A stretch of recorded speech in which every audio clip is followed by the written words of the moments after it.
বিশ্বনবী আল্লাহ তাআলা আমার নবীজিকে একটা দুইটা নয় চারটা কন্যা সন্তান দান করেছিলেন। জোরে বলেন কয়টা? হযরতে রুকাইয়া, হযরতে উম্মে কুলসুম, হযরতে জয়নব, হযরতে ফাতেমাতুজ জাহরা। এই চারটা কন্যা সন্তান আমার পয়গম্বরের ছিল। দুইটা ছেলে আমার আল্লাহ আমার নবীজির দান করেছিলেন, কিন্তু ছেলে দুইটারে নাবালক অবস্থাতেই আল্লাহ তাআলা দুনিয়ার থেকে উঠাই নিয়ে গেছেন। আমার পয়গম্বর হযরতে উম্মে কুলসুমকে ওসমান গনির কাছে বিয়ে দিয়ে দিলেন। বেশ কিছুদিন সংসার করার পরে উম্মে কুলসুম ইন্তেকাল করলেন। এর বেশ কিছুদিন পরে আল্লাহর পয়গম্বর তার দ্বিতীয় আরেকজন কন্যা হযরতে রুকাইয়া রাদিয়াল্লাহু তাআলা আনহা, এই রুকাইয়াকে ওসমানের কাছে বিয়ে দিলেন। নবী আমার ওসমানের হাতে যখন রুকাইয়ার হাত ধরাইয়া দিলেন, ডাক দিয়ে বলেন, ওগো ওসমান, আমি আমার এই যে 2 নম্বর নূর তোমারে দান করলাম, আজকে থেকে কিয়ামত পর্যন্ত তামাম দুনিয়ার মুসলমানেরা তোমারে 2 নূরের মালিক বলে ডাকবে। আমার 2টা নূর, আমার চোখের 2টা আলো, আমার কলিজার 2টা বাতি আমি তোমারে দিয়ে দিলাম। জোরে কন্যা সুবহানাল্লাহ। নবী আমার মেয়েদেরকে এত আদর করতেন, এত ভালোবাসতেন। আমরা তো মনে করি ছেলের ঘরের নাতি এরা হলো আমার অরিজিনাল নাতি, মেয়ের ঘরের নাতি এরা হলো পরের নাতি, তাই মনে করি না? কথা কই না কেন? কিন্তু আমার ভাইরা, আল্লাহর পয়গম্বর মেয়ের ঘরের নাতিগুলোরে কেমন আদর করতেন, কেমন আদর করতেন। নবীর তো ছেলে ছিল না, নবীর কন্যা ফাতেমার ঘরে যত সন্তান ছিল, 2 জনের কথা হাদিস শরীফের মধ্যে বেশিরভাগ আলোচিত হয়েছেন। তার মধ্যে হযরতে হাসান বড় ভাই, হযরতে হুসাইন বড় ভাই। আল্লাহর পয়গম্বরের কাছে এই হাসান হুসাইন ডাক দিয়ে বলে, নানা গো, আমরা ঘোড়ায় চড়বো, আমাদেরকে ঘোড়ায় চড়ান। আমার ভাইরা গো, আল্লাহর পয়গম্বরের নাতি, ছোট্ট ছোট্ট নাতি হাসান এবং হুসাইন বেশি ভালো করে কথা বলতে পারেন না। এই ছোট বাচ্চা ঘোড়ায় চড়বে। আল্লাহর নবী চিন্তা করলেন, এদেরকে ঘোড়ায় চড়ানো যাবে না, ছোট্ট বাচ্চা, তাহলে ঘোড়ায় চড়াবার শখ কেমনে মিটাইব? আল্লাহর নবী উপর হয়ে গেছে, 2 নাতিরে কয় আমার পিঠে উঠ। ছোট্ট 2 নাতি নবীজির পিঠের মধ্যে উঠছে। এবার নাতিন ডাক দিয়ে কয়, না না,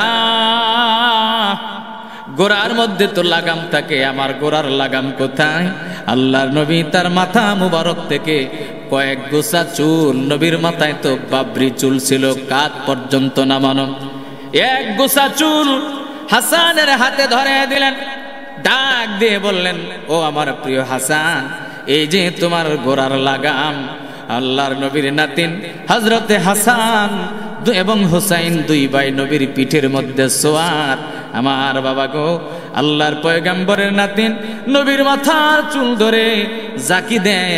আল্লাহর নবী হামাগুড়ি দিয়ে সামনে যায় আর বলে, নানা নাতি, তোমাদের ঘোড়ায় চড়ার সাহস হয়েছে নাকি? নাতিন 2 জন কয়, জি নানা, এইরকম বোধ হয় ঘোড়ায় চললে এমনই বোধ হয় লাগে। নবী আমার কেমন খুনসুটি করছেন, কেমন মজা করছেন তার মেয়ের ঘরের নাতি লইয়া। সুবহানাল্লাহ। মেয়ের ঘরের নাতিদেরকে নিয়ে এইরকম মজা করছেন আল্লাহ রাসূল। আল্লাহু আকবার, আল্লাহু আকবার। কেন? মেয়ে যেন কোনোভাবেই মনে ব্যথা না পায়, ঠিক কিনা? আসলে যারা ভাই মেয়ের বাবা বৃদ্ধ হয়ে গেছে, এইগুলো সব ঠিক আছে, কিছু না, মেয়ের বাবা যারা বৃদ্ধ হয়ে গেছে, তারা কেমনে করে মেয়েদের প্রতি তাদের একটা করে দিন যায়, আর মেয়েদের প্রতি তাদের মনের টান বাড়তেই থাকে, বাড়তেই থাকে, ঠিক কিনা কোন? ও বন্ধুরে, মেয়ের বাবা পুরা হয়ে গেছে, লাঠির মধ্যে ভর দিয়া দিয়া চলে। তারপরেও 2-3 মাসে অন্তত একবার করে মেয়েটারে না দেখলে বাবার মনে ভালো লাগে না। কথা কোন ঠিক কিনা? লাঠিতে ভর দিয়া দিয়া মেয়েটারে দেখার জন্য চলে যায়। মেয়েটাও আমার কেমন ট্রেনিংওয়ালা, মেয়ে জানে মাসে অন্তত একবার করে এই সময়টাই হইলে আমার বাবা আসতে পারে। মেয়ে ঘরের জানালা খুইলা সড়কের দিকে চাইয়া থাকে, কখন বুঝি আমার আব্বা এসে যায়। এ মুসলমান, আমার মনে আছে আমি যখন ছোট্ট ছিলাম, আমার গ্রাম থেকে 2-3 গ্রাম পরের গ্রাম হলো আমার নানার গ্রাম। আপনারা কেউ কেউ জানেন, কেউ কেউ জানেন না। আমাদের মধুপুরে হাট হয় প্রতি মঙ্গলবার আর শুক্রবারে। বাবাজিরা আমার নানা যান ওই আগের যুগের মানুষ ছিলেন। সকাল 9টা-10টায় বাড়ির থেকে হাইটে রওনা দিত হাটে যাওয়ার জন্যে। প্রতি সপ্তাহে একবার করে তার হাটে আসতেই হতো। কিন্তু হাটে যাওয়ার আগে আমার বাড়িতে এসে আমার মার এক নজর না দেখা কোনোদিন নানা যাইতো না। 5 বার করে আসলেন, একবার হয়তো বাড়ির ভিতরে গিয়ে বসছে, আর 4 বার বাড়ির ভিতরে বসে নাই। মাকে দেউরি বেড়ায় দাঁড়াইয়া ডাক দিয়ে বলছে, মা রে আয় রে, আমি তোরে একটা নজর দেইকা হাটে চইলা যাই। মা আমার দেউরিতে গেছে, আমি মায়ের আঁচল ধরে ধরে পিছনে পিছনে গেছি। নানা মারে একটা নজর দেইকা হাটে চইলা গেছে। আবার মা ডাক দিয়ে বলছে, বাবা আসো বাড়ির ভিতরে এসে বসো। আমার নানা কইছে, না রে মা বসবো না, সময় নাই, তোমারে দেখছি আমি চইলা যাব। ও বাজান রে, আমার নানা যখন মারা যায়, আমার মা যে কতবার দেউরির মধ্যে দাঁড়ায় কান্দিছে আমার মনে নাই। আমি তখন ছোট মানুষ, বুঝি না তেমন একটা। মারে ডাক দিয়ে বলছি, মা গো, তুমি হাটের দিন হইলে সকালবেলা এখানে দাঁড়ায় দাঁড়ায় কেন কান্দ? আমার মায় কয়, বাবারে তোর 2টা মামা, আমার বাপটা মারা যাওয়ার পরে প্রায় বছর হয়ে গেল, একটা মামা আমার একবার দেখতে আসলো না, অথচ আমার বাপ প্রতি সপ্তাহে একবার করে আমার দেখতে আইছে। এই কথা বলে আমার মারে আমি কতবার কান্দিতে দেখছি। আরে বাবার মনে কি দরদ, ঠিক না? এই মেয়ে মানুষ একটা বাবার কলিজার টুকরা কন্যা তোমার বাড়িতে দিছে। এই মেয়েকে যৌতুকের জন্য, টাকা পয়সার জন্য, কাজে একটু ভুল ত্রুটি হয়েছে, মারধর করে না ভাই। পরের মেয়ের কষ্ট দিও না। মেয়ে মানুষকে কষ্ট দিলে আমার আল্লাহর আরশ কাঁইপা ওঠে, আমার আল্লাহর আরশ আজিম কাঁইপা ওঠে। মেয়ের জাতি বড় দুঃখ কষ্ট করে, তাদের মতো দুঃখ কষ্ট পৃথিবীর আর কেউ করতে পারে না, ঠিক কিনা জোরে কর? মেয়েদের মতো কষ্ট পুরুষের আছে? আছে নাকি? এরা বড় কষ্ট করে, এরা বড় দুঃখ যন্ত্রণা সহ্য করে, মুখ ফুটে কিছু বলে না। খবরদার, মেয়েদেরকে, নারী জাতিকে, নিজের মেয়ে হোক, পরের মেয়ে হোক, মা হোক, বোন হোক, বিবি হোক, কষ্ট দিও না। বিবিকে কষ্ট দিও না। অনেক পুরুষ আছে বিবিকে কষ্ট দেয়, মারধর করে। বাবা পায়ে ধরি না, বিবিকে মারধর করা যাবে না। আম্মা জান আয়েশা সিদ্দিকা রাদিয়াল্লাহু তাআলা আনহা বলেন, আমার প্রাণের স্বামী, আমার দয়ার নবী এমন একজন প্রেমময় পুরুষ মানুষ ছিলেন। আমি রান্না চড়াইতাম, আমার নবী কুয়া থেকে পানি তুইলা আইনা আমারে দিত। আমি রান্না চড়াইতাম, আমার নবী জঙ্গল থেকে খড়ি কাইটাইনা আমারে দিতেন। আমি রান্না করতাম, আমার প্রাণের স্বামী দয়ার নবী বিশ্ব নবী রহমাতুল্লিল আলামিন নিজে ছাগল দহন করে দুধ আইনা আমারে দিত, নিজে তরকারি কুইটা কুইটা আমারে দিত। হযরতে আয়েশা বয়ান করেন, আল্লাহর নবীর পয়লা বিবি হযরতে খাদিজাতুল কুবরা রাদিয়াল্লাহু তাআলা আনহা, যেই মানুষটা নবীজির সবচাইতে বেশি ভালোবাসছেন, নবীজির সন্তান যেই মানুষটার গর্ভ থেকে হইছে, আমার নবীর 11 জন মতান্তরে 9 জন বিবি ছিলেন। কোন বিবির ঘরে নবীর কোন সন্তান নাই। নবীর যত সন্তান সব গুণা একজনের ঘরে, তার নাম হলো মা খাদিজা। আল্লাহর নবী খাদিজার সাথে লম্বা একটা সময় সংসার করেছেন।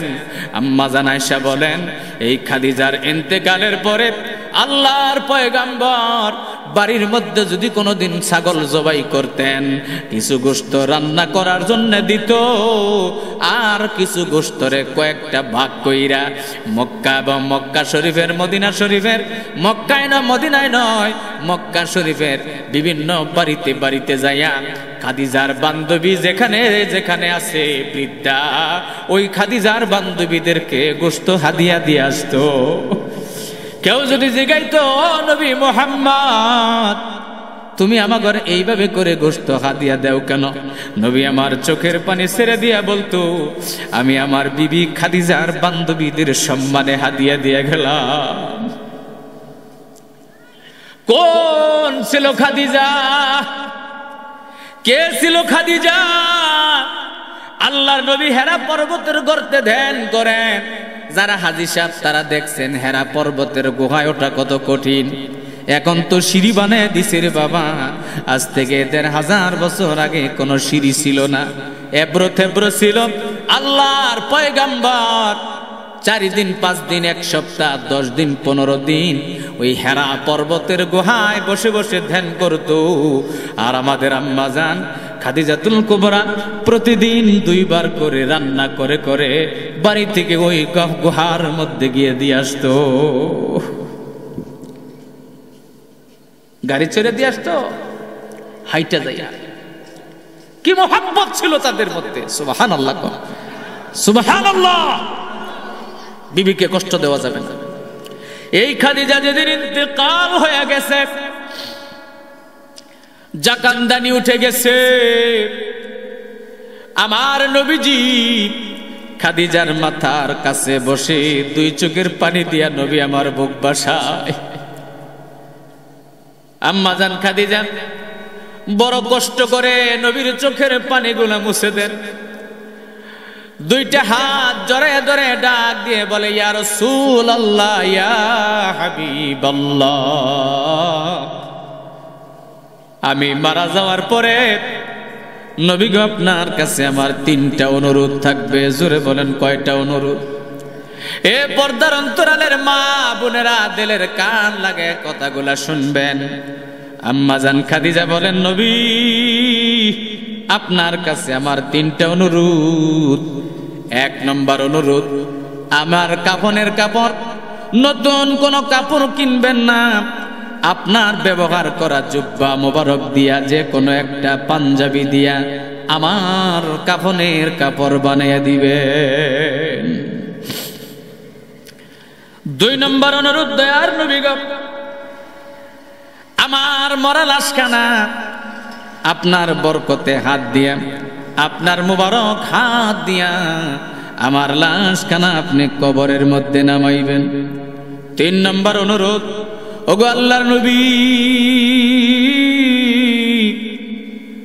আমাকে যখন মানুষ মাটি দিয়ে যার যার মতো বাড়িতে চলে যাবে গো, আপনি আমার কবরের পাশে দাঁড়াইয়া থাকবেন। যখন মুনকার নাকির আসবে সওয়াল করার জন্যে, আমার পক্ষ থেকে আপনি 3টা সওয়ালের জবাব দিয়ে দিবেন। আমার নবী চোখের পানি ছেড়ে দিয়ে কান্দে, ডাক দিয়ে বলেন, খাদিজা,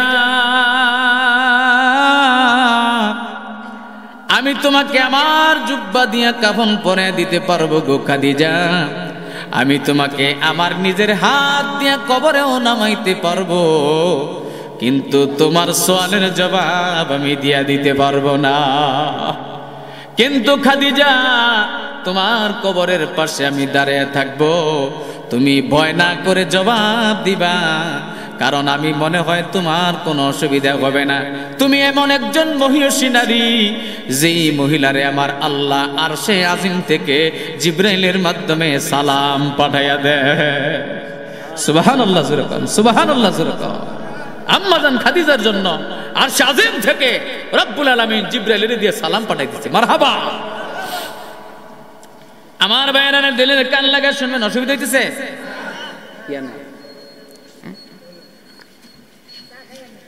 কেন গো গাড়ি? আল্লাহ আল্লাহ। আমার ভাইয়েরা দিলের কান লাগা শুনবেন। তাহলে বিবিদের একটা হক আছে না নাই? জোরে বলেন আছে না নাই? নবীর চাইতে কি দামি আমরা হয়ে গেছি নাকি? কথা কন। বিবি রান্না করতেছে, যদি কয় স্বামী গো একটু লবণের রাইসাটা দেও, হ্যাঁ আমি নুনের রাইসা দেবো, স্বাস্থ্য কম না তার? কথা কেন কেন? যেখানে রাসূল নিজে খড়ি কাটে এনে দিচ্ছেন, সেখানে আমি আর আপনি কে? রাসূল বলেন স্বামী স্ত্রীর মধ্যে এরকম মহব্বতের সম্পর্ক, এটা হলো আল্লাহর ইতাউ মিনাল্লাহ মিনাল জান্নাতি, আল্লাহর জান্নাত থেকে আসছে। মারহাবা জোরে কোন। 2 নম্বরে মেয়ের কথা বললাম, বিবির কথা বললাম। এবার যারে না হইলে, জেনে না হইলে দুনিয়ার আলো বাতাস দেখতাম না রে বাজান, ওই মায়ের কথা না বললে তো চলে না। ঠিক কিনা কন? আর জোরে কোন ঠিক কিনা? এ আমার ভাইরা রে, আমার আল্লাহ রাব্বুল আলামিন কোরআনুল কারীমের মধ্যে বয়ান করেন, ওয়াল্লাহু আখরাজাকুম মিন বুতুনি উম্মাহাতিকুম লা তা'লামুনা শাইআ। এ আমার বান্দারে, দিলের কান লাগায় শুনবা, তিনি সেই আল্লাহ যিনি তোমাদেরকে তোমাদের মার গর্ভ থেকে দুনিয়াতে এনেছেন। তোমরা কিছুই জানতে না, কিছুই বুঝতে না। মা দুকিনীর পেট থেকে তোমাদেরকে আমার আল্লাহ রব্বুল আলামিন দুনিয়াতে আনছেন। মায়ের ছোট্ট একটা পেটের মধ্যে তুমি যে কি পরিমাণ হুলস্থুল করেছো, লাফালাফি করেছো, এটা মা ছাড়া আর কেউ জানে না। নবীর কাছে গিয়া সাহাবী বলেন, ইয়া রাসূলুল্লাহ, সেবা করব কার? আল্লাহর নবী বলেন, তোমার মায়ের। নবী গো, তারপরে কার? তোমার মায়ের। তারপরে কার? মায়ের। তারপরে কার? বাবার। মায়ের খেদমতের কথা নবী বলছেন 3 বার, বাবার খেদমতের কথা বলছেন নবীজি 1 বার। কারণ মুহাদ্দিস ইবনে হাজার আসকালানী রাহমাতুল্লাহ আলাইহি ফাতহুল বারি কিতাবের মধ্যে লেখেন, আমার মা দুকিনী এমন 3টা কষ্ট সহ্য করেন, যেই 3টা কষ্ট কোনোদিন কোনো পুরুষ সহ্য করতে পারবে না। তার মধ্যে 1 নম্বর কষ্ট হলো মুদ্দতে হামল। মা দুকিনী 9.5 মাস পর্যন্ত তার সন্তানটাকে গর্ভে ধারণ করেন। এই গর্ভের সন্তান যতদিন পর্যন্ত থাকে, ওই বাচ্চার খাবারের প্রয়োজন পড়ে।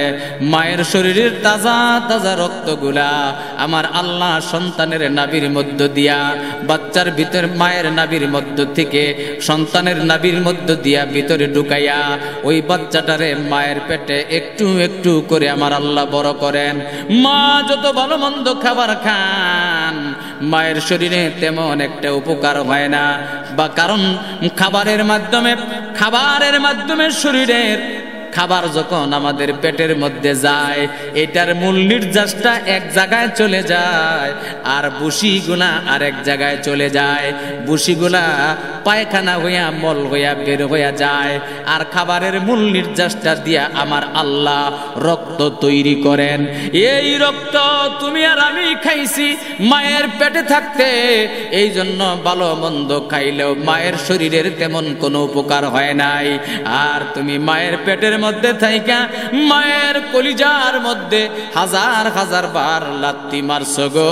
মা কলিজায় লাত্তি খাইয়া কোনোদিন তোমার আমার জন্য বদদোয়া করে নাই। সন্তান যখন মায়ের পেটের মধ্যে গুতাগুতি করে, মা তখন একা একা খিলখিল করে কখনো মুস্কি হাইসা দেয়। পেটের উপরে হাত রাইকা মা ডাক দিয়ে বলে, আল্লাহ আমার ছেলেটাকে তুমি সহি সালামতে গো মাওলা দুনিয়াতে আগমন করার সুযোগ দিও গো মাওলা। আমার প্রিয় ভাইরা রে, খারাপ লাগতেছে না আপনাদের? দিলের কান দিয়ে শুনবেন, ভালো করে বুঝবেন। এই যে মা দুঃখিনী আমাকে আপনাকে 9.5 মাস পেটের মধ্যে লইয়া ঘুরলেন ফিরলেন, মায়ের তেমন একটা শরীরের উপকার হইল না। ভিটামিন এনার্জি সবগুলা আমি আপনি খেয়ে ফেলেছিলাম। এই যে কষ্ট মা করলেন, এই কষ্ট বা কষ্ট দিবা, এই জুলুম আমার আল্লাহ সহ্য করে না।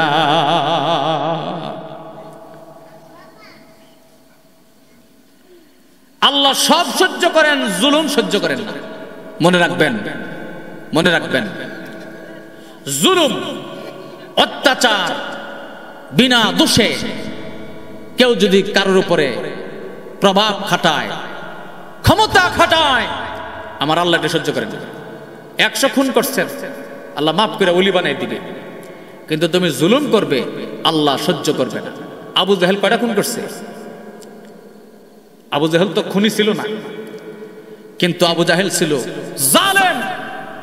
আল্লাহর নবী নামাজে দাঁড়াইছেন, সিজদায় চলে গেছে। এই নিষ্ঠুর আবু জাহেল আল্লাহর নবীর মাথার উপরে মরা উটের উজুরি নিয়ে তুলে দিয়েছে, ভরি নিয়ে।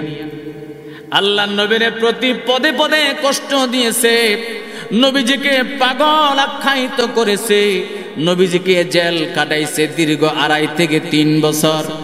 আমার আল্লাহ রাব্বুল আলামিন সব মেনে নিতে পারেন, জুলুম, নির্যাতন আর শিরক আমার আল্লাহ মেনে নেন না। এই জন্য আবু জাহেলকে আমার আল্লাহ বরবাদ করে দিয়েছেন 12-13 বছরের ছোট্ট 2 বাচ্চা দিয়া। এই জন্য রাসূল বলেন, ইত্তাকি দাওয়াতাল মাজলুম ফাইন্নাহু লাইসা বাইনাহু ওয়া বাইনাল্লাহি হিজাব। এ উম্মতরা রে, খবরদার খবরদার, কারোর উপরে জুলুম করবা না, কারণ মজলুম ব্যক্তির বদদুয়ার মধ্যে আমার আল্লাহর মধ্যে কোনো পর্দা থাকে না।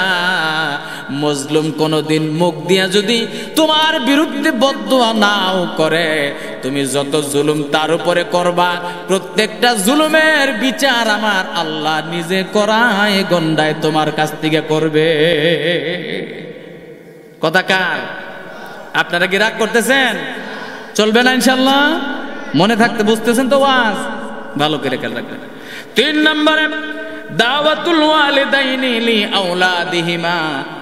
সন্তানের জন্য মা বাবা যে দোয়া করে, আমার আল্লাহ কোনোদিন ওই দোয়া ফেরত দেন না। মারহাবা জোরে কোন, আর জোরে কোন মারহাবা। আমার ভাইরা, মার কাছ থেকে দোয়া নিবেন, আব্বার কাছ থেকে দোয়া নিবেন। মা বেঁচে নাই, আব্বা বেঁচে নাই, আমার পয়গম্বরের মতো করে কিভাবে মায়ের সেবা যত্ন করা লাগে, বাবার করা লাগে শিখা নেন। আল্লাহর পয়গম্বরের মা হযরত আমেনা নবীজিকে 5 বছর রেখে দুনিয়ার থেকে বিদায় হয়ে গেছে। আমার পয়গম্বর তার দুধ মাতা হালিমাকে মায়ের মতো করে আদর যত্ন করেছেন, সম্মান করেছেন।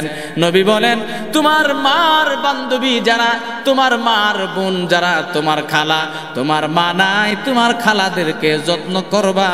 মনে মনে নিয়ত থাকবে, আল্লাহ আমার এই যত্নের সওয়াবগুলো আমার মা দুকিনীর কবরে দিয়ে দাও। তোমার আব্বা বেঁচে নাই, বাবার সেবা যত্ন করতে পারো নাই, কোন জায়গায় যাইতেছো, দেখতেছো মসজিদের জন্য, মাদ্রাসার জন্য কালেকশন করতেছে, ইয়েতিম অসহায় গরিব দুঃখী বিধবা মানুষ আছে, সেখানে পকেট থেকে 10-20টা করে টাকা দিয়ে দাও। মনে মনে নিয়ত করবা, আল্লাহ গো আমার বাপ থাকলে কাপড় দেওয়া লাগতো, খাবার দেওয়া লাগতো, আমার বাড়িতে একটা বট গাছ থাকতো গো মাওলা, কিন্তু বট গাছটা তুমি লইয়া গেছো, এখন আর আমার মাথার উপরে কোনো ছায়া নাই। আয় আল্লাহ, তুমি আমার এই সামান্য দানের সওয়াব আমার সেই অসহায় বাবার কবরে পাঠাইয়া দিও। এইভাবে সুযোগ করে বাবার জন্য সওয়াব পাঠান লাগে। মাঝে মাঝে গরিব দুঃখী মানুষকে দাওয়াত করে আইনা খাওয়ান, বাবার নামে সওয়াব পাঠাইয়া দেন, দান খয়রাত করেন, প্রকাশ্যে করেন, গোপনে করেন। এইভাবে করে বাবার হক আদায় করা লাগে। বাবার বন্ধু স্থানীয় যারা ছিলেন তাদের খোঁজ খবর নেন, তাদেরকে যত্ন আত্তি করেন, তাদেরকে সম্মান করেন।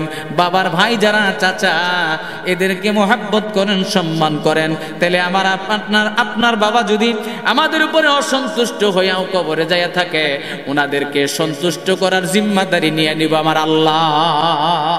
রাসূল হাদিসের মধ্যে বলেন, তোমার আব্বা তোমার উপরে বেজার হইয়া মরছে, কিন্তু তুমি তোমার আব্বার হক আদায় করার জন্য তুমি দুনিয়াতে থাকার পরে বাবার জন্য দান খয়রাত করছো, মার জন্য দান খয়রাত করছো, বাবা মার আত্মীয় স্বজন যারা ভাই বেরাদর তাদেরকে সম্মান করছো বাবার মতো কইরা, তাদের মতো মনে কইরা তুমি তা করে সম্মান করছো। তাহলে কিয়ামতের ময়দানে তোমার আব্বা আম্মারে আমার আল্লাহ বুঝ দিব, বান্দারে ওর উপরে মন খারাপ করিস না, ও আগে বুঝে নাই, পরে বুঝা তোদের হক আদায় করছে। এই জন্য তোমরা দুইজন তোমার ছেলের উপরে খুশি হয়ে যাও। মারহাবা জোরে কোন? মনে থাকবে? মনে থাকবে? আল্লাহ কবুল করুক, আমিন। মুসা নবী 3টা কথা জিজ্ঞাসিল আল্লাহরে, 2টা কইছি, 8টা কইনি, মনে আছে? শেষে বলে মুসা নবী, আল্লাহ তুমি যখন কোন মানুষের উপরে আরো বেশি খুশি হও কি করো গো মাওলা? আমার আল্লাহ কয়, মুসা আমি যখন কোন মানুষের উপরে অনেক পরিমাণের খুশি হয়ে যাই, তখন আমি ওই মানুষটার কোল উজাড় করে একটা মেয়ে সন্তান দিয়ে দে। তাহলে মেয়ের বাবা হইয়া আমরা খুশি না বেজা? আল্লাহ কবুল করুক, আমিন। ভাইয়ের আমার, এবার আসুন আল্লাহ রাব্বুল আলামিন কোরআনুল কারীমের মধ্যে আমাদের কি নির্দেশ দান করেছেন? সকলে আমার সাথে সাথে জবান খুলে পড়েন, আউযু বিল্লাহি মিনাশ শাইতানির রাজীম, বিসমিল্লাহির রহমানির রহিম,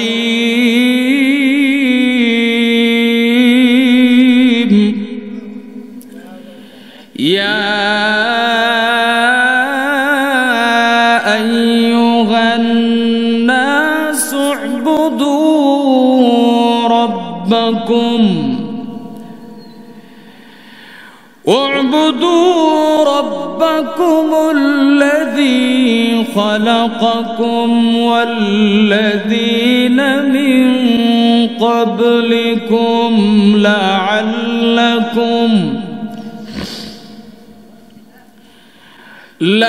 لعلكم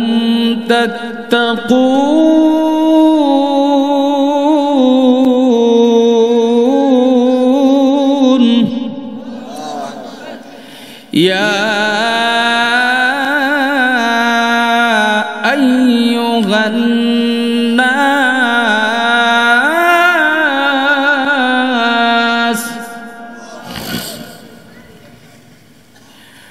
اعبدوا ربكم الذي خلقكم والذين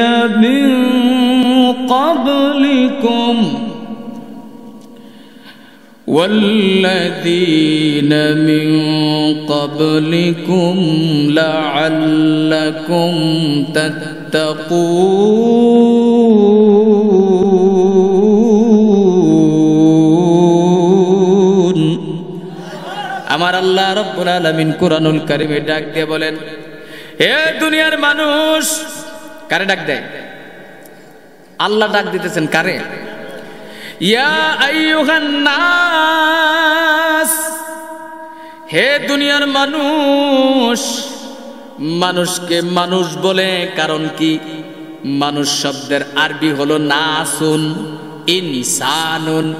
ভালো করে বুঝবেন, মানুষের আরবি হলো নাসুন, ইনসানুন, নাসিয়া নিসিয়ানুন থেকে। তার মানে এটার একটা অর্থ হলো মানুষ ভুলে যায়, মনে থাকে না। আমাদের আব্বা আদম নবী, আল্লাহ তাকে জান্নাতে গন্ধম ফল খাওয়ার জন্য মানা করছিলেন, আদম মনে ছিল না, এই জন্য আল্লাহর নবী আদম ফলটা খাইছিলেন। নবী কি ইচ্ছা করে খাইছিল নাকি? মনে ছিল না, ওনার কি ছিল না? মানুষের মনে থাকে না, মানুষ ভুল করে। স্মরণ না থাকার কারণে ভুল করে এক জিনিস, আর একটা হলো বুঝে শুনে অন্যায় করা, এইটারেও ভুল বলে, ঠিক কিনা কোন? কিন্তু এই দুই ভুলের মধ্যে পার্থক্য আছে না নাই? জোরে কোন?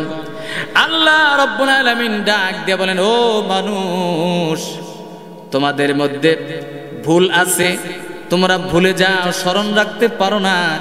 আল্লাহর পয়গম্বর বলেন, ইন্নাল্লাহা গাফারা ইন্নাল্লাহা তাজাওয়াজা আন উম্মতি আল খাতা ওয়ান নিসিয়ান। আমার আল্লাহ পাক আমার উম্মত যদি ভুলবশত কোনো কাজ করে ফেলে, মনে ছিল না, এইটার অপরাধ গুনাহ আমার আল্লাহ মাফ করে দেয়। সুবহানাল্লাহ জোরে কোন? রোজার দিনে রোজা রইছেন, মনে নাই আপনি রোজা রইছেন, পেট বোঝাই করে খাইছেন, শেষে একটা নলা মুখে দেওয়ার সময় মনে হয়েছে রোজা, আর মুখে দিলেন না, রোজা হবো না, ভাঙবো? হবো কিনা? আল্লাহ খাওয়াইলো আপনার পেট বোঝাই কিরে মারহাবা। এই যে আল্লাহ তাআলা ইন্নাল্লাহা তাজাওয়াজা ক্বাদ তাজাওয়াজা আন উম্মতি আল খাতা ওয়ান নিসিয়ান। খাতা বলা হয় অজান্তে এটা কাজ কইরা ফেলা, নিসিয়ান এটা কথা ছিল মনে এখন আর মন নাই, এই ধরনের ভুল এগুলাকে আমার আল্লাহ মাফ করে দিয়েছে। সুবহানাল্লাহ জোরে বলেন। তাহলে মানুষ আমাদের মধ্যে এই স্বভাবটা আছে, আমরা ভুলে যাই। আল্লাহ রাসূল কয় তোমরা ভুলে যাইয়া যে ভুলগুলা করো ওইগুলো আল্লাহ মাফ করে, কিন্তু যাই না শুনে যে ভুলগুলা করো এগুলো তো আল্লাহ মাফ করবো না। কথা কোন ঠিক কিনা? আমরা কিন্তু ভুলে যাইয়া ভুল করার চাইতে জেনে বুঝে ভুলগুলাই বেশি বেশি করি, ঠিক কিনা জোরে কন। আল্লাহ ডাক দিয়ে বলেন হে দুনিয়ার মানুষ উবুদু রাব্বাকুম, তোমরা তোমাদের রবের ইবাদত করো। কি করো? জোরে বলেন, সকলেই বলেন কি করো? রবের ইবাদত করো। ইবাদত কাকে বলে? ইবাদত কাকে বলে? ইবাদত মানে হলো গোলামি। ভালো করে শুনবেন, দিলের কান লাগায় শুনবেন। ইবাদত মানে গোলামি, ইবাদত মানে দাসত্ব, ইবাদত মানে হুকুম মানা, ইবাদত মানে আইন মানা, ইবাদত মানে কথা মানা, ইবাদত মানে যে যা বলছে ওইটা অক্ষরে অক্ষরে পালন করা, এটার নাম হলো ইবাদত। আল্লাহ বলেন বান্দারে তুমি ইবাদত করবে আমার। মুসলমান বন্ধুরা আমার, ইবাদত করা লাগবে কার? আল্লাহর নামটা আরো জোরে বলা লাগবে। জোরে কোন কার? আরো জোরে বলেন কার? আল্লাহর সামনে মাথা ঝুকার লাগবে। বলেন মাথাটা ঝুঁকবে কার সামনে? এই মাথাটা শুধুমাত্র একমাত্র কার সামনে নিচা হবে? জোরে কোন? আল্লাহ ডাক দিয়ে বলেন দুনিয়ার মানুষ দেখো আমি তোমাকে কত সুন্দর করে বৈশিষ্ট্য দিয়ে বানাইলাম। খুব খেয়াল করে শুনবেন, আজীব গরীব কথা বলবো, তথ্য দিব। এই পৃথিবীতে আমার আল্লাহ তাআলা যত মাখলুকাত বানাইছেন তার মধ্যে কিছু আছে চৌপাইয়া, চার পায়া জোনার, ঠিক কিনা কোন? এদের পিঠ, পিছন এবং মাথা এক বরাবর। গরু ছাগল চতুষ্পদ জন্তুগুলা এদের মাথা হলো শরীর বরাবর। এরা যখন খাবার খায় মাথা নিচের দিকে দিয়া মুখ দিয়া ক্রিয়া খাবার তুলে তুলে খায়, ঠিক কিনা জোরে কন? আরেক প্রজাতির প্রাণী আমার আল্লাহ বানায় দিয়েছেন, সেটা হলো সরীসৃপ, বুকে ভর দিয়া চলে। তাদেরও শরীর বরাবর হলো তাদের মাথা। যেমন সাপ, বিচ্ছু, পোকামাকড়, এদের মাথা কি উপরে না নিচে না বরাবর? বরাবর। এ বন্ধুরে এরাও কিন্তু খুঁটে খুঁটে খুঁটে খুঁটে মুখ দিয়া খাবার তুলে তুলে খায়। হাঁস মুরগি ঠুকরায়া ঠুকরায়া ঠোঁট দিয়া, পাখি ঠোঁট দিয়া ঠুকরায়া ঠুকরায়া খাবার খায়। এদের মাথা নিচের দিকে। একটা গরু উঁচা জায়গার মধ্যে শরীর রাইখা নিচা জায়গার মাথা রাইখা ঘুমাইতে পারে কিনা কোন? পারে। ছাগল শরীরটা একটু উঁচা জায়গায়, মাথাটা একটু নিচের দিকে দিয়ে ঘুমাইতে পারে কিনা? কিন্তু আপনাকে যদি বলা হয় 1 ফুট উঁচা জাজিম, এই জাজিমের মধ্যে আপনারে শুইতে দিলাম, কোনো পালিশ দিব না, ঘুম আসবো নি? কারণ আপনার আমার শরীর যখন সমান বরাবর হয়ে যাবে ঘুম আসবে না, মাথা থেকে সিগন্যাল আসবে। আল্লাহ ডাক দিয়ে বলেন বান্দা ওয়ালাকাদ কাররামনা বানি আদম, আমি বনি আদমকে তামাম মাখলুকাতের উপরে সবচাইতে বেশি বড় মর্যাদা কেমনে দিয়েছি বান্দারে? অন্যান্য মাখলুকাতের মাথা দিছি কারোরটা বরাবর, কারোরটা নিচে, কারোরটা আরো নিচে। দুনিয়াতে যত বৃক্ষ আছে এই বৃক্ষের মাথা মনে করি আমরা গাছের পাতা, আগা। এটা কিন্তু গাছের মাথা না, গাছের মাথা হলো গাছের মূল, হলো গাছের নিচে শিকড়। মারহাবা কয় না? আর জোরে কয় না মারহাবা? গাছের যে উপরের সাইড পাতা আমরা তো মনে করি যে এই দেবান গাছের মাথা, আসলে ওটা গাছের মাথা না, গাছের মূল কোনটা? নিচে। গাছ খাদ্য গ্রহণ করে তার মাথা দিয়া, নিচে নিচ দিয়া, শিকড় দিয়া। কিন্তু পৃথিবীতে শুধুমাত্র কেবলমাত্র একমাত্র আমার আল্লাহ রাব্বুল আলামিন মানব জাতির মাথাটা তার পুরা দেহের উপরে ফিট করে দিলেন। মানুষের মাথা আমার আল্লাহ উপরে দিলেন, কপালটা আমার আল্লাহ তাআলা উপরে দিয়ে দিলেন, এমন ভাবে ফিট করে দিলেন তুমি আমি যখন খাবার খাইতে বসি আমরা কিন্তু গরু ছাগলের মতো খাবার জিহ্বা দিয়া মুখ দিয়া খাই না, হাঁস মুরগির মতো ঠুকরায়া ঠুকরায়া খুঁটে খুঁটে খাবার খাই না। আমরা হাত দিয়া খাবার তুলে এইভাবে উপরে নিয়ে মুখে দেই, ঠিক কিনা কন? কথা কন, ঠিক কিনা? এ মুসলমান, এই মাথা এবং শরীর পা যদি বরাবর করে বিছানায় ঘুমায়, ঘুম ধরবে না। মাথা থেকে সিগন্যাল আসবে, আমি নিচে থাকার জিনিস না, আমি বরাবর থাকতেও রাজি না, বালিশ দে আমারে উঁচা করে দে, নইলে ঘুম ধরবে না। মারহাবা জোরে কন। যত আরামের বিছানায় থাকুক, বালিশ যদি নাও থাকে, হাত মাথার নিচে দিয়া শরীর চাইতে একটু উঁচা না করে দিলে ঘুম ধরে না। কথা কন, ঠিক কিনা? আমার আল্লাহ এইভাবে করে তোমার আমার মাথাটা বানিয়ে দিলেন। আমার আল্লাহ বুঝাই দিলেন দুনিয়ার মানুষরে, তামাম মাখলুকাতের মধ্যে তোমাদের মাথা যেমন উপরে ফিট করে দিলাম, আর কারোর মাথা আমি এইভাবে করে ফিট করে দেই নাই। সুতরাং তোমাদের এই মাথা তোমাদের চাইতে তামাম আলম, তামাম দুনিয়ার চাইতে, সবকিছুর চাইতে যিনি বড়, তার সামনেই শুধু তোমাদের মাথাটা নিচে হবে, দুনিয়ার কারোর সামনে তোমাদের মাথাটা ঝুঁকবে না। এই মাথাটা শুধু কার সামনে ঝুঁকবে? আরে জোরে কন্যা মিয়া, কার সামনে? কারণ আল্লাহ বলেন সবচাইতে বড়, তোমার চাইতে বড়, তামাম পৃথিবী সব কিছুর চাইতে বড়, সবকিছুর স্রষ্টা যিনি, সবকিছুর মালিক যিনি, তোমার এই উঁচা মাথাটা শুধুমাত্র তার সামনেই ঝুঁকবে।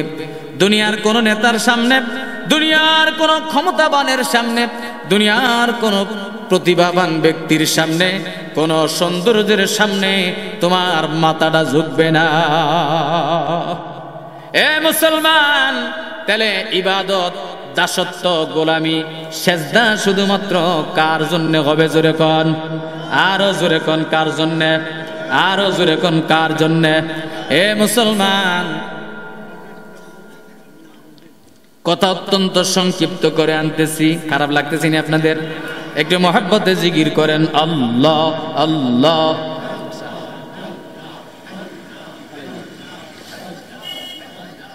আল্লাহ আল্লাহ।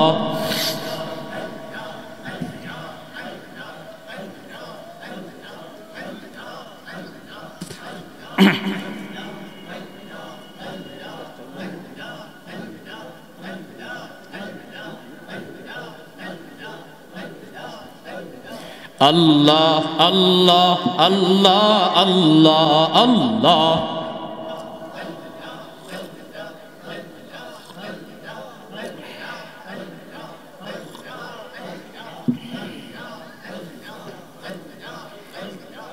লা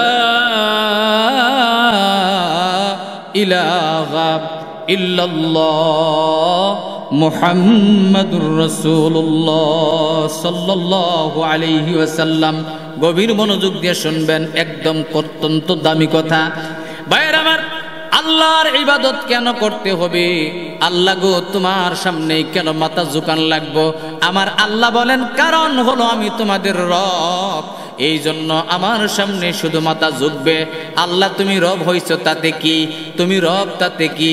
কেন তোমার সামনে মাথা ঝুঁকা লাগবো? আল্লাহ তুমি বুঝে কও। আমার আল্লাহ বলেন, আমি তোমার রব।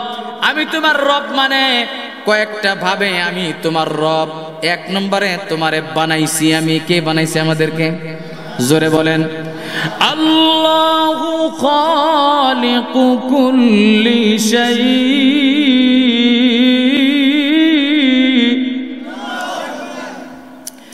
ইকরা বিসমি রাব্বিকাল্লাযী খালাক। তামাম পৃথিবী সব কিছু তোমারে, আমারে, আমার বিবি, এদের সবাইরে বানাইছেন কে? আর জোরে আল্লাহ রাব্বুল আলামিন কোরআনুল কারীমের মধ্যে সুন্দর করে বয়ান করেন, বিসমিল্লাহির রহমানির রহিম।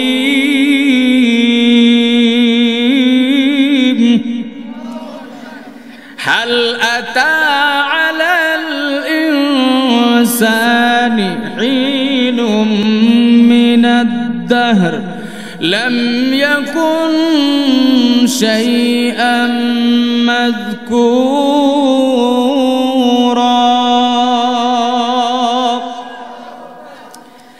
আল্লাহ রাব্বুল আলামিন বলেন, দুনিয়ার মানুষ, তোমাদের জীবনে কি এমন একটা মুহূর্ত আসে নাই যখন তুমি উল্লেখ করার মতো কেউ ছিলে না? তোমার কোনো নাম চিহ্ন দুনিয়াতে ছিল না।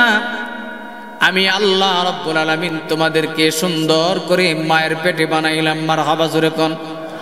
আল্লাহ কোরআনুল কারীমের আরেক জায়গায় বলেন, কুতিলাল ইনসানু মা আকফারা মিন আইয়ি শাইইন খালাকাহু মিন নুতফাতিন খালাকাহু ফাকদ্দারা। জোরে কোন সুবহানাল্লাহ। আল্লাহ বলেন, দুনিয়ার মানুষ রে, আমি তোমাদেরকে এক ফোঁটা নাপাক পানি দিয়ে বানাইছি মা দুকিনীর পেটের মধ্যে। মায়ের পেটে তোমাদেরকে নাপাক পানি দিয়ে আমি তোমাকে বড় করছি, বানাইছি, তারপরে দুনিয়াতে আনছি। দুনিয়াতে আনার পরে তুমি কিছুই ছিলে না, কিছুই বুঝতে না, কিছুই জানতে না। আমি তোমাকে মা দুকিনীর পেট থেকে দুনিয়াতে আনলাম, তোমার এ সুন্দর অবয়ব দিয়ে বানাইলাম। চোখ দুইটা যদি পিছনে দিত কেমন দেখা যাইতো? নাকটা যদি মাথার মধ্যে দিত কেমন দেখা যাইতো? নাকের ছিদ্র যদি দুইটা না দিয়ে একটা দিতেন কেমন দেখা যাইতো? জোরে কোন। এ মুসলমান, এত সুন্দর করে আমার আল্লাহ আপনার সুন্দর চেহারাটা বানিয়ে দিছে। পৃথিবীর মধ্যে মানুষের চাইতে সুন্দর আকৃতি দুনিয়াতে আমার আল্লাহর কাউরে দেন নাই। জোরে কোন না সুবহানাল্লাহ। এ ভাইরা রে, কথাগুলো মনোযোগ দিয়ে শুনবেন। আমার আল্লাহ তাআলা মানুষকে এত সুন্দর চেহারা দান করেছেন, এত সুন্দর আকৃতি, যেই আকৃতি আমার আল্লাহ পূর্ণিমার চাঁদ কেউ দান করে নাই। সুবহানাল্লাহ কয় না? হাবশা দেশের মানুষ, আফ্রিকার জঙ্গলের মানুষ, আপনারা পত্র পত্রিকায় টেলিভিশনে দেখছেন আফ্রিকার জঙ্গলের মানুষগুলা কেমন কালো কুচকুচে, ঠিক কিনা? চাচা মিয়া, এই যে মুরব্বী চাচা, বসেন, উঠোউঠি করেন কে? ওখানে একজনের দিকে আর 10 জন মানুষের ধ্যান নষ্ট হবে, উঠবেন না। এদিকে খেয়াল করেন। আল্লাহ তাআলা আফ্রিকার জঙ্গলে যে মানুষগুলারে পাঠাইছেন, বেলালে হাবশি যেই দেশের মানুষ, বেলাল রাদিয়াল্লাহু তাআলা, মাথা ছিল ছোট, ঠোঁট দুইটা মোটা, চেহারাটা পাতিলের তলার মতো কালো কুচকুচে। এটা হলো আফ্রিকার দেশের কিছু দেশ আছে, কঙ্গো, নাইজেরিয়া, এই সমস্ত, আবিসিনিয়া, এই সমস্ত দেশের মানুষের আকৃতি এমন। আমার রব্বুল আলামিনের হাবিব বলেন, আফ্রিকার জঙ্গলের সবচাইতে কুৎসিত মানুষ যেটা, ওই মানুষটাও আসমানের পূর্ণিমার চাঁদের চাইতেও সুন্দর। একদিন বাদশাহ হারুন রশিদ রহমাতুল্লাহ আলাইহি তার বিবিকে সঙ্গে লইয়া পূর্ণিমার চাঁদের রাত্রিতে বাহিরে গল্প করতেছেন, পায়চারি করতেছেন, ফুলের বাগান দিয়া ঘোরাঘুরি করতেছেন। হঠাৎ করে স্বামী বাদশাহ হারুন রহমাতুল্লাহ আলাইহি ডাক দিয়ে বলেন, বিবি জুবাইদা, আকাশের চাঁদটা কত সুন্দর, তুমি যদি আকাশের চাঁদের চাইতে সুন্দর না হও তাহলে তুমি 3 তালাক। দেখছেন নাকি বেজাইলা কথাটা বলে দিছে? আকাশের চাঁদের চাইতে সুন্দর না হলে তুমি কয় তালাক? এই কথা বলে বাদশা চলে গেছে তার কামরায়, বিবিও কানতে কানতে কামরায় চলে গেল। হায় রে, কি কইলো জামাই এটা আমারে, এত মোহাব্বত করি আর এমন ঝামেলাওয়ালা কথা একটা কই দিলেন, উপায় কি? পরের দিন দরবারে অনেকগুলা উলামায়ে কেরাম বসছেন। হযরতে খলিফাতুল মুসলিমিন হারুন রাহমাতুল্লাহ আলাইহি দরবারের উলামায়ে কেরামকে ডাক দিয়ে বলেন, ও উলামায়ে কেরাম, আমি এমন একটা ঝামেলার কথা বলে ফেলেছি, এখন আমাকে সমাধান দেন। আমার বিবি আছে না তালাক হয়ে গেছে? বাবাজিরা আমার, উলামায়ে কেরাম কথা শুনে যার যার একে অপরের মুখের দিকে তাকাতাকি করতেছে, কোনো সমাধান কারোর মাথায় আসতেছে না। পূর্ণিমার চাঁদের চাইতে মানুষের চেহারা সুন্দর কেমনে হয়? পূর্ণিমার চাঁদ এক রাত্রে যখন চাঁদটা উদয় হয়, পুরা পৃথিবী আমার আল্লাহ ঝলমল বানিয়ে দেয়, ঠিক কিনা জোরে কন? ওই চাঁদের চাইতে মানুষ কেমনে সুন্দর হয় কেউ সমাধান দিতে পারতেছে না। হঠাৎ করে একজন যুবক দরবারে এসে হাজির হয়ে গেছেন। ডাক দিয়ে বলেন, বাদশা নামদার খলিফাতুল মুসলিমিন, আপনারা যদি আমাকে অনুমতি দেন তাহলে আমি আপনার এই সমস্যার সমাধান ফতোয়াটা দিয়ে দিব। এবার খলিফাতুল মুসলিমিন যুবককে ডাক দিয়ে বলে, এতগুলো আলেম যে সমাধান করতে পারতেছে না, তুমি কি পারবা? হ্যাঁ পারবো আমি। মারহাবা কইলেন না? কয় যে ঠিক আছে, তোমাকে অনুমতি দিলাম। এবার যুবক ডাক দিয়ে বলে, হুজুর আমি এই সমস্যার সমাধান এখন দিতে পারবো না, মাগরিবের নামাজের সময় দিব। কখন দেব? আরো জোরে। মাগরিবের নামাজের সময় কেমনে সমাধান দিবা? কয় দেখবেন নি। মারহাবা কোন? মাগরিবের নামাজের টাইম হয়ে গেছে। যুবক বাদশাকে ডাক দিয়ে বলে, খলিফাতুল মুসলিমিন, আপনি অনুমতি দিলে মাগরিবের নামাজটা আমি পড়াইব। আমি পড়াবো নামাজ। ঠিক আছে, পড়াবো। এবার বাদশা নামদার অনুমতি দিছে। যুবক ইমামতির আসনে দাঁড়াইছে। প্রথম রাকাতে কোন সূরা? রাকাতের পরে কোন সূরা? এটা জোরে করি না? ফাতিহা। সূরা ফাতিহা শেষ করে আল্লাহর বান্দা যুবক ওয়াত্তিন ওয়াজ্জাইতুন ওয়া তুরি সিনিন ওয়া গাদাল বালাদিল আমিন। তঙ্গ থেকে সূর্যের আলোর চাইতেও বেশি আলোওয়ালা নূরের বাতি, হেজাকের লাইটের বাতির মতো শীষ দিয়া জলমল করে করে বাতি জ্বলবে, আলো জ্বলবে। আর সেই বাতি দেখে দেখে আমার উম্মত গুলোরে আমি আলাদা করে লইব। তাহলে কিয়ামতের দিন নবীর উম্মতের পরিচয় সূচক মার্কা হলো নামাজের ওযু। নবী আমার হাদিস শরীফের মধ্যে আরো বয়ান করেন, উম্মতেরা রে, ফরজ নামাজের এত গুরুত্ব, তোমরা ফরজ নামাজ পড়তে চাও না, অথচ যারা ফরজ নামাজ পড়ে তাদেরকে জন্য আল্লাহর নবী আরেকটু সুসংবাদ দেন, একটু বেশি পাওয়ার জন্য। নবী আমার বয়ান করেন, ইন্না ফিল জান্নাতি গুরফান তুরা যুহুরুহা মিন বুতুনিহা ওয়া বুতুনুহা মিন যুহুরিহা। আল্লাহর জান্নাতের মধ্যে এমন কিছু বিশেষায়িত কামরা আছে, এমন কিছু বিশেষ রুম আছে, রুম, যে রুমগুলো এমন দামি। হোয়াইট হাউস, কি হাউস? হোয়াইট হাউস কিন্তু আমেরিকা যা ওইটা না, সাদা ঘর। কেমন সাদা? রাসূল বলেন, তুরা যুহুরুহা মিন বুতুনিহা, যে জান্নাতের কামরার ভিতর থেকে বাহিরের সব দেখা যায়, বাহির থেকে ভিতরের সমস্ত সৌন্দর্য জলমল জলমল করতেছে দেখা যায়। ফাকামা আরাবিয়ুন, হঠাৎ করে এই কথা বলার পরে একজন গ্রামের সহজ সরল, আপনাদের মতো একজন সহজ সরল সাহাবী লাফ দিয়ে দাঁড়াইছে। মারহাবা জোরে কোন? ডাক দিয়ে বলেন, ফাকালা ইয়া রাসূল, ফাকালা লিমান হিয়া ইয়া রাসূলুল্লাহ। ওই সাহাবীর মনের মধ্যে কি সুন্দর আশা। নবীরে ডাক দিয়ে কয়, নবী গো, আল্লাহ তাআলা ওই কামরাগুলা কারে দান করব? তার মনে আশা জাগছে, আল্লাহ যে বড় কামরা আমার দিত। চান কি না? কে কে চান? হাত তুলে আল্লাহরে দেখা। লিল্লাহি তাকবীর। হাত নামান, হাত নামান। রাসূল বয়ান করেন, তিনটা আমল যার মধ্যে থাকবে, ওই জান্নাতের কামরাগুলো আমার আল্লাহ ওই মানুষগুলারে দিয়ে দিবেন। জোরে কোন আমল কয়টা? এক নম্বরে মান আতাবাল কালাম, যে মানুষের সাথে মিষ্টি মধুর ভাষায় কথা বলে। তোমার মনে হাজারো দুঃখ যন্ত্রণা আছে, অনেক রাগারাগি করে বাড়ি থেকে বের হয়ে আইলা, তোমার সাথে রাস্তায় কারোর সাথে দেখা হইল, সে যদি জিগায় ভাই কই যাও, ধমকাটা মাইরা দিলেন, হ্যাঁ জিগাবার জায়গা বাসা কেন, ঠিক না? এটা করা যাবে না। তোমার মনে দুঃখ আছে, এটা কি মেসে জানে? মানুষের সাথে হাসি মুখে কথা বলবা। রাসূল হাদিসের মধ্যে বলেন, রাওয়াহুল বুখারী ওয়া তিরমিজি, ক্বালা রাসূলুল্লাহি সাল্লাল্লাহু আলাইহি ওয়াসাল্লাম, ইয়া আলিয়ুন আনতালকা আখাকা বিওয়াজহিন তালাকিন লাকা সাদাকাতুন। ও আমার আলী, তুমি যখন কোন মুসলমানের সাথে সাক্ষাৎ করবা, মুস্কি হাইসা দিয়ে একটা কথা বলবা, তোমার আমলনামায় আমার আল্লাহ সদকার সওয়াব দিয়ে দিবে। আল্লাহু আকবার।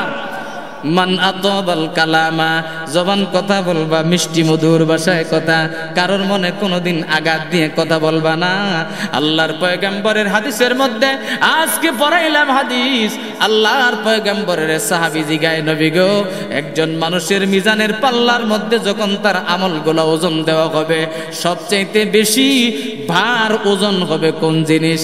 এ মুসলমান, আপনি যদি বাজার থেকে লোহা কিনে আনুন, লোহা পরিমাণে কম ধরবো না বেশি ধরবো? 1 কেজি লোহা কিনে আনছুন, 1 কেজি মুড়ি কিনে আনছুন, কোনটা পরিমাণে কম দেখা যাবে?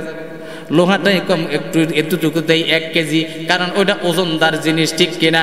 সাহাবী বলেন, নবী গো, কিয়ামতের ময়দানে বান্দার এই মিজানের পাল্লায় যখন আমার আল্লাহ নেকি ওজন করবেন, তার আমল ওজন করবেন, ওই আমল নামার মধ্যে বেশি হিলের মতো ওজনদার জিনিস কোনটা হবো? আল্লাহ নবী বলেন, আমল নামার মধ্যে সবচাইতে ওজনদার হবে খুলুকুন হাসানুন, বান্দার সৎ ব্যবহার, সৎ চরিত্র। জোরে জোরে কোন সুবহানাল্লাহ। হাসি মুখে কথা বলা, মানুষকে কষ্ট না দেওয়া, সুন্দর চরিত্র আচার ব্যবহার যার, এইটা হলো মিজানের পাল্লায় নেকের ওজনের জন্য সবচাইতে বেশি ভার ওজনদার। মারহাবা কোন, আরো জোরে মারহাবা। তাহলে জবানটারে মানুষকে কষ্ট দেওয়া যাবে না। কোন মানুষ জানে তোমার জবানের কথায় কষ্ট না পায়। যারা হাতুস সিনানে লাহাল তিয়ামু ওয়ালা ইয়ালতামু মা জারহাল লিসানু, কয় যে তলোয়ার দিয়ে আঘাত করলে ওইটার প্রতিষেধক আছে, ঘাও শুকাইয়া যায়, কিন্তু জবান দিয়ে কাউরে আঘাত দিলে ওই আঘাতের ঘাও কোনোদিন ভালো হয় না, ঠিক কিনা কোন? তাহলে আল্লাহর জান্নাতে যাওয়ার ওই যে কামরাটা, ওই কামরা পাওয়ার 1 নম্বর দামি আমল, জবানের কথা থাকবে মিষ্টি মধুর নরম। 2 নম্বর আমল, আল্লাহর নবী বলেন, ওয়া আতআমাত তাআম, গরিব দুঃখী এতিম অসহায় বিধবা মানুষ যারা আছে সমাজে, তাদেরকে খোঁজ খবর রাখে, খাবার দাবারের ব্যবস্থা করে দেয়। এই যে আপনাদের বড় বাজু ইসাপুর গ্রাম, এই গ্রামে মানুষ বিধবা মহিলা আছে না নাই? ইয়েতিম বাচ্চা আছে না নাই? অসহায় গরিব দুঃখী মানুষ আছে না নাই? এ বাবার, এত টাকা দিয়া কই কি করবা? কোটি কোটি টাকা তুমি রোজগার করলা গো বাবা। আজকে পড়াইলাম কিতাবের মধ্যে, আল আগনিয়া উল বুখালা কামাসালিল বিগালি ওয়াল হামির, কয় ধনী কৃপণ যারা, ভালো করে বুঝবেন মজার কথা। সালাম এ মুসলমান, ধনী কৃপণ যারা, এরা হলো ওই গাদা আর খচ্চরের মতো। ইয়াহমিলুল ফিদ্দাতা ওয়াজ যাহাবা ওয়া ইয়াতালিফু বিত্তিবনি, কয় যে গাদা খচ্চর কি করে? পিঠের করে পিঠিত করে সোনা রূপা বহন করে নিয়ে যায়, আর খায় হলো ঘাস আর দানা। কথা কেন না? ওদের পিঠে করে সোনা রূপা বহন করে নিয়ে যায়, ওগুলো ভাঙ্গে ওরে ভালো মন্দ খাওয়াই কেউ। ধনী কৃপণ হলে এরকম, পয়সা কামাই করে মেলা থুয়ে দিচ্ছেন, কিন্তু খাবার হইলেন না, আত্মা হুকে কাঠ। কথা কেন না? এরকম আছে না নাই? কি হবো টাকা দিয়া? তোমার বাড়ির কাছে বিধবা নারী আছে, ইয়তিম বাচ্চা আছে গো বাবা, এদের খোঁজ খবর তুমি রাখো। সমাজের কেউ যদি নাও জানে, আমার মাওলা জানবে। বিধবা নারীর খোঁজ রাখবা, তারে খাবার দাবারের আয়োজন করে দিবা। বৃদ্ধা নারী যারা আছে, ভিক্ষা করে খাইতে পারে না, তোমরা সমাজের মুসলমান থাকতে তোমাদের গ্রামের একজন মানুষ কেন ভিক্ষা করে খাবে? তোমাদের সমাজের একজন মানুষ কেন, তোমাদের সমাজের একজন অসহায় গরিব মানুষ কেন পরের জায়গায়, পরের কাছে যে হাত পাইতে খাবে? এটা তোমাদের সম্মানের হানি, তোমাদের ঈমানের জন্য, তোমাদের আত্মমর্যাদার জন্য এটা হানিকর, ঠিক কিনা জোরে বল? 3 নম্বর আমল, আল্লাহর পয়গম্বর বলেন, ওয়াসাল্লা বিল্লাইল ওয়ান নাসু নায়াম, রাতের অন্ধকারে তামাম পৃথিবীর মানুষগুলা যখন ঘুমাইয়া যায়, আমার নবীর সাহাবী আবু হুরায়রা বর্ণনা করেন, তিরমিজি শরীফের হাদিস শরীফ, আবু হুরায়রা বয়ান করেন, প্রত্যেকটা রাত্রের যখন সুলুসুল লাইল চলে যায়, রাতের 3 ভাগের 1 ভাগ যখন শেষ হয়ে যায়, যখন শেষ হবে 3 ভাগের 1 ভাগ, এখন থেকে রাত্রের দ্বিতীয় মানে 2/3 শুরু হয়ে গেল। রাত্রির প্রথম তৃতীয়াংশ যখন শেষ হয়ে যায়, আমার মাওলা কাবকাবাতুম মিনাল মালাইকাতি, একদল বিরাট রহমতের ফেরেশতা লইয়া পয়লা আসমানে নাইমা আসেন। আসার পরে তামাম দুনিয়ার মানুষদেরকে ডাক দিয়া ডাকতে থাকেন, ও দুনিয়ার মানুষেরা কে আছো গুনাহগার, আমার কাছে গুনার মাপ চাও, আমি আল্লাহ গুনাহ মাফ করে দিব। কে আছো রিজিক দরকার, আমার কাছে চাও, রিজিক দিয়ে বুঝাই করে দিব। কার অসুখ আছে আমার কাছে বল, আমি তোর অসুখ ভালো করে দিব। আল্লাহর নবী বলেন, ও বান্দারে, ও আমার উম্মতেরা রে, ওই সময় তুমি বিছানায় না ঘুমাইয়া, বোকা বান্দা যারা তারা ঘুমাইয়া থাকে, কিন্তু তোমরা না ঘুমাইয়া যায় নামাজ পাইতে দিয়ে আমার মাওলার কুদরতি পায়, তোমার উঁচা মাথাটা ঠেকাইয়া দাও, তোমার মনের মাধুরী মিশাইয়া যা তোমার মনে চায় রব্বুল আলামিনের কাছে চাও, আমার আল্লাহ তোমারে সব ডাইলা ডাইলা দিয়া দিবে। আর শুধু তাই নয়, ওই যে জান্নাতের মধ্যে কামরা আমার আল্লাহ বানায় রাখছেন, বিশেষায়িত কামরা, ওই কামরাগুলা আল্লাহ তোমাদেরকে দিয়া দিবে। ওমা আলাইনা ইল্লাল বালাগ। সুবহানাল্লাহি ওয়া বিহামদিহি, সুবহানাকাল্লাহুম্মা ওয়া বিহামদিকা আশহাদু আল্লা ইলাহা ইল্লা আনতা আস্তাগফিরুকা ওয়া আতুবু ইলাইক।